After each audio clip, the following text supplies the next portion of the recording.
Hello, my love, and welcome back to the Shamelessly Ambitious podcast. You are listening to episode 141. And it's an episode where I'm giving you a little sneak peek, a little behind the scenes on something I have been working on. And more importantly, a little sneak peek on something I've been sharing with the people inside this thing. I'm being very ominous right now. But I am here to tell you about my incredible, my amazing membership, which I have not announced. I have not talked about. It has not been loud in any way, but I'm going to tell you today the new title, a little bit. I'm not going to give it all away, a little bit of the experience behind the scenes. But more importantly, we're going to talk today about belonging, because this is a huge piece and reason and concept and ideology behind what it is that I created. So, dun, dun, dun. I feel like I need like a drum roll. The new, renovated, improved, amazing membership, which at this point is only going to be opening up twice a year. And one of those times is in late July. This new membership is called the Above the Standard Collective. Oh, that just makes my heart so happy to say it loud. The Above the Standard Collective is pretty much freaking everything. And one of the features inside the Above the Standard Collective are monthly healing intensives. And so all the members that were in my previously not going to name membership are still in there. And so they're getting like this sneak peek, early access for 2 full months of what this new membership gets to look like. And one of the features is our monthly intensives. And this is where I pour my heart and soul out. This month in particular, the intensive is called Her Story. Her Story. And the concept behind Her Story is that when we share, when we witness, when we listen, when we collectively come together in story, we heal instantaneously. In fact, I have a podcast episode way back in the day, where I talked about my ayahuasca experience. So back in September of 2022, I went to Costa Rica and I did a 3-day ayahuasca ceremony with my husband. And one of the big ahas that I took away from that experience was that we can heal instantaneously. That sometimes we have this belief that we have to go through a ton of work, that we have to, journal for 75 years in a row. We have to do breath work 6 times a day and meditate. And I'm being super over dramatic and exaggerated, which is totally my forte. But you get what I'm saying, that like everything has to be hard in order to grow and to heal. And ayahuasca as a plant medicine taught me that is not true. We could have one experience, we could hear one story, we could share one story, and we can be healed instantaneously. And so one of the first intensives I wanted to create was around her story and inviting women to come in and to share. And of course, going first. As always, you know that I preach that leadership, ultimately the definition of leadership is to go first. And so I never want to ask others to be vulnerable if I'm not willing to be vulnerable myself. Okay. So every day there's been prompts, and obviously I'm educating behind the scenes of like, why does this matter? And what are we doing this for? And what do we do with these stories and all those beautiful things? But ultimately every day is a prompt, and the prompt is an opportunity for me to share, of course, and for them to share as well. And one of the prompts was a time you didn't belong. A time you didn't belong. And I want to share this story with you for the sake of witnessing, for the sake of instantaneous healing, for the sake of going first. Okay. So when I thought about a time I didn't belong, and I shared this inside the intensive as well, I could come up with a lot of examples. To be fully transparent and very real and honest with you, I could come up with a lot of examples. I feel like my entire life, there has been so many circumstances and instances where I just didn't feel like I belonged. And some parts of me actually really love that about myself. Like I don't fit in a box, whether it's how I parent or how I approach relationships or, the track that I went when it came to education or my career or, what I'm willing to do or not willing to do, the risks I'm willing to take. All of that has made me stand out. And sometimes that has made me not belong, which we all know belonging is this really beautiful, very necessary part of the human experience that many of us are not experiencing. There's actually a crisis of disconnection right now. And it's scary and it's sad and it's disarming. And it has a lot to do with the pandemic. It also has a lot to do with just the new societal norms around, what we share, how we connect, how we communicate. And so, anyways, A time you didn't belong. So after I made it very clear that I have really not belonged ever in a lot of circumstances, I wanted to share the one time that it stood out the most, where I remember heavily feeling like, ouch, this one hurts. So I'm going to take you back to I was probably 12, 13 years old, middle school-esque. And my family got a new home and we were moving into this home and it was all very, very exciting.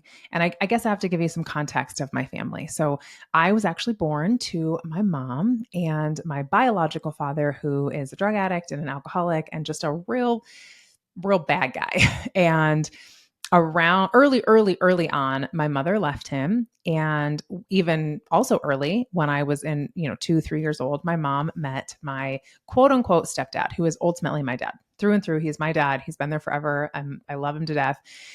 She met him and they came together and they had me. And I, was this bonus daughter for him, but really just a daughter. And then eventually they had 2 sons of their own. And I never really felt like it was anything other than like, this is our family. Like, this is our core family. My mom and dad did a really great job of making that case, making me feel that way.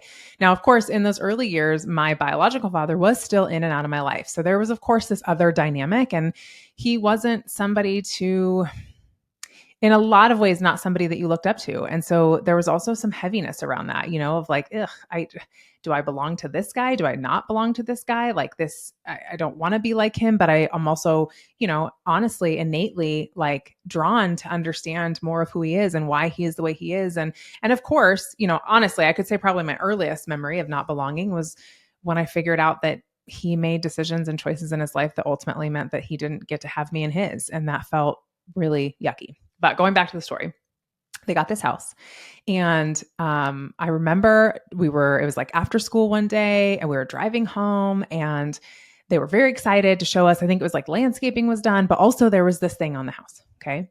So I get home in the car and they're like pumped, like they're super excited. They're so happy. And we live in a cul-de-sac. We live at the very end of a cul-de-sac and we're driving in and I see it. I see this plaque that lives right above the garage of the house. And on this plaque, it says their last name. I'm not going to say it, obviously. It says their last name. It doesn't say my last name. And they're so excited. And I know that they would never do anything to intentionally hurt me. But I remember viscerally feeling like, well, where do I fit in then? If this is your home and your last name, who am I? And where do I belong? And do I belong here? And I think it honestly shaped me quite a bit. It makes me pretty emotional to talk about it because I can picture this like inner child version of me feeling like I don't have a place. Even though logically I knew that I did, but it's very monumentous of the like, I'm not totally with them and I'm definitely not with this guy over here. I kind of float around and I exist over here. And it didn't help that I also felt very different in so many different areas of my life. And so this is the story that I shared, emotionally, vulnerably shared. This is the earliest memory that I have of a time I didn't belong. And a time that has been pretty significant, something I've continued to process, something I've continued to work through. And in sharing it, I felt like a renewed sense of hope, if that makes sense. Now, on the flip side of this question, I also asked every woman in the intensive to answer the question of a time you did belong. And very ironically, but beautifully, I was able to share an example from just the night before. I had gone out to dinner with a good friend of mine who actually had never met in person. So I'd only ever known her virtually, digitally on Instagram now for a couple of years. Actually, we met when I was in Costa Rica online. And so I was really excited to meet her in person. And we have talked a lot. We've had a ton of like Zoom coffee dates and shared a lot of vulnerable things. And among those vulnerable things, I've shared with her that I have something called vitiligo, which is an autoimmune disorder where essentially your pigmentation is eaten away. And I'm probably doing a really poor job of explaining it, but I essentially have white spots all over my body. And the older I get, the more it grows. And it's something that challenges me. Sometimes I feel very like, I don't give a fuck, get out of my way kind of energy. And sometimes I feel like, why me? And this sucks. And more so when it feels like it's growing or spreading very rapidly and I don't have control. I hate that feeling, not having control. If I'm being really honest, that's something I grapple with. And so she knows all this, and we're sitting down, we're talking, and it comes up in some casual, like, oh, and then this, whatever reason. And she looks at me and she looks at my wrists, because my wrists are particularly where you can see some of my vitiligo. And she was like, I never really noticed it virtually. Like, I listened to you and I heard your story and, obviously empathized, but I never saw it. And now I can see it. And she goes, and I'm not surprised. And of course I'm like, huh? Where are we going from here? She goes, I'm not surprised, because as somebody who is so innovative and so out of the box and so unique in her own way, of course you would have unique skin. Like, of course. And that moment right there was a moment I felt a visceral belonging, right? There's a quote that Brene Brown says that is, true belonging doesn't require you to change who you are. It requires you to be who you are.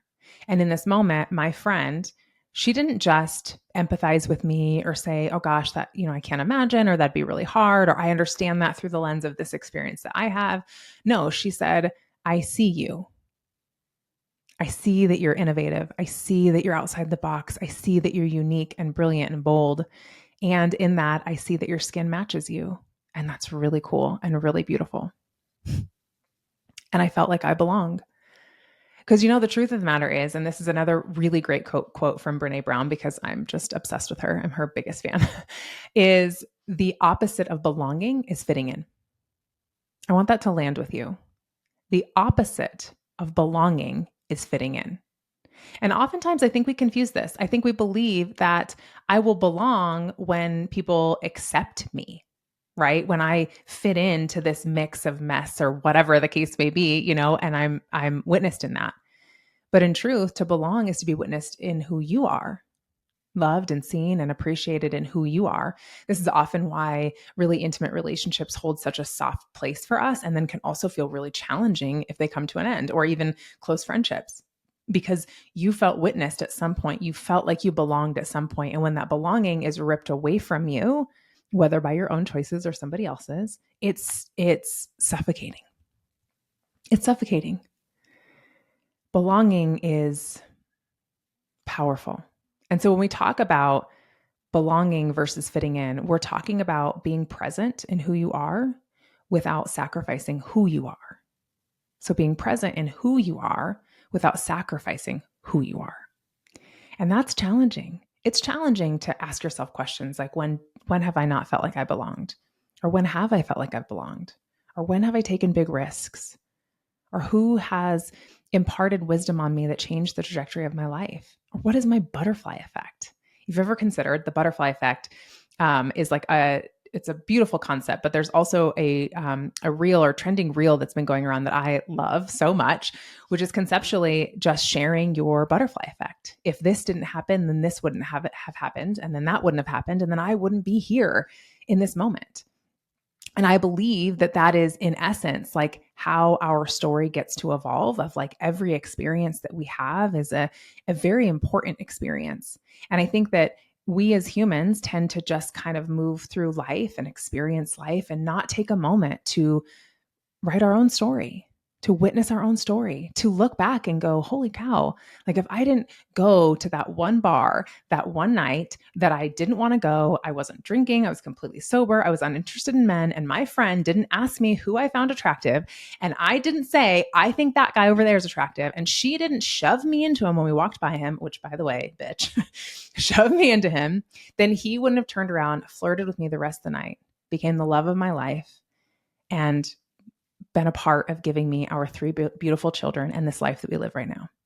That is our butterfly effect. Like, I wasn't supposed to be there. That wasn't supposed to happen. I wasn't interested in talking to men because I just went through a really shitty breakup, but my friend took it into her own hands, and he could have been uninterested, but he was interested, and he could have walked away or laughed it off, but he didn't. He pursued me, and I was not the easiest person to pursue, let me tell you. So he pursued and he pursued and he pursued, and here we are. And we all get to have those, right? Whether it's how you ended up in the profession that you ended up in, or the relationship you did, or how you got to be an expert in what you're an expert in, or how you got to live where you live. These are our stories. And when we share them, when we listen to other people's stories, we heal, we change, we evolve. This is the work, right? Where everything gets to change through human connection. Because at the core of being present with who you are, at the core of belonging and not being worried about fitting in, but truly belonging, at the core of being who you are is belonging to yourself. And that requires utter, relentless self-ownership, which requires being in spaces where you can share, where you can get those questions that you never would have asked yourself, where you can really go inward. My favorite part of the membership that I've created within the sales page and just everything that we're creating behind the scenes is this concept of no takebacks. Because I feel like in my life, I have had a consistency of takebacks, relationships that I thought were really profound and safe and beautiful, taken back. Comments, experiences, takebacks, that feeling of like, ah. And when I think of belonging to yourself and I think of self-ownership, I think with underneath that, I almost picture, if we're picturing writing copy, and I'm in just a huge copywriting phase right now, so I feel like that's how I picture everything. There's just this big, bold, no takebacks. I belong to me, no takebacks. I believe in me, no takebacks. I am who I am, and I will show it loud and proud, no takebacks. And one of the beautiful pieces of all of this work is that when we can understand and uncover our story and sit with it and heal through it and love it and share it and express it and receive it, right? When we can do that, then we can share that story to our audiences, to our people, to our mission, to our impact in a way that they can resonate. Because there's nothing quite as powerful as somebody who can see themselves, even just a piece of themselves in your story, because it's at that moment that you've impacted them, that you've shifted their belief system, right? That you've made them go, wow, I'm inspired, I'm activated, I want more. When you've taught them through your story how you led yourself, and now they know how to lead themselves too. Story is powerful, it's impactful, it's beautiful. And I'm so grateful to share some of that here. And I'm grateful to witness that in all the women inside of the Above the Standard Collective. Above the standard. I mean, could you ask for anything juicier? Because ultimately, that's what I hope to bring about in everybody's lives, myself included. How can we every single day intentionally, cognitively live above the standard? No takebacks. I love you, my friend. Thank you as always for tuning in. I hope that you saw yourself in my story or you felt something from my story. And I hope that you take a moment after listening to this to look at your own story because it matters and you matter.